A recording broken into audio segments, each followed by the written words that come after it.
Marxist మేధావి, నీతి నిజాయితీ నిబద్ధతకు మారుపేరు కార్ల్ మార్క్స్ అని సిపిఐ జిల్లా కార్యవర్గ సభ్యుడు మరిపిల్ల పైడిరాజు నివాళులర్పించారు. మార్క్స్ 208వ జయంతిని సందర్భంగా విశాఖ జిల్లా భీమిలి నియోజకవర్గం మధురవాడ జీవీఎంసీ 5వ వార్డు నగరంపాలెంలో పార్టీ ఆధ్వర్యంలో నిర్వహించారు.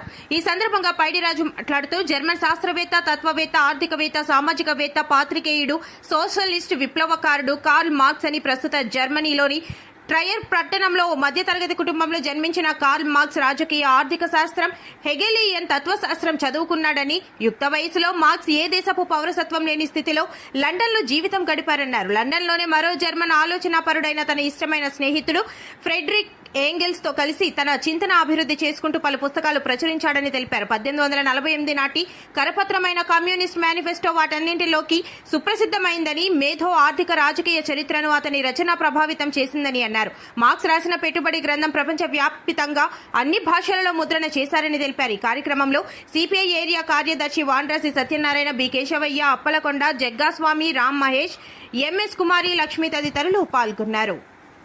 ఈరోజు మార్క్సిస్ట్ మేధావి, కమ్యూనిస్టు పార్టీ ప్రణాళిక రూపకల్పనలో ప్రథముడు కామ్రేడ్ కార్ల్ మార్క్స్ 208వ జయంతి.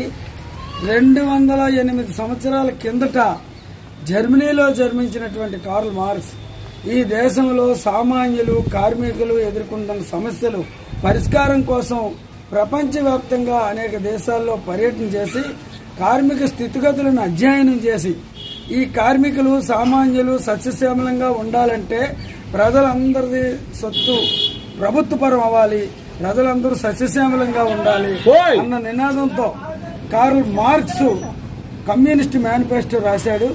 ప్రపంచానికి ఉపయోగపడినటువంటి పెట్టుబడి గ్రంథం రాశాడు. ఆ పెట్టుబడి గ్రంథం ప్రపంచంలో ఉన్న అన్ని దేశాల్లోనూ తర్జుమా చేసుకుని విరివిగా అమ్ముడుపోయాయి. కార్మికులకి ఎంతో ఉపయోగం ఆ గ్రంథంలో ఆయన రచించాడు.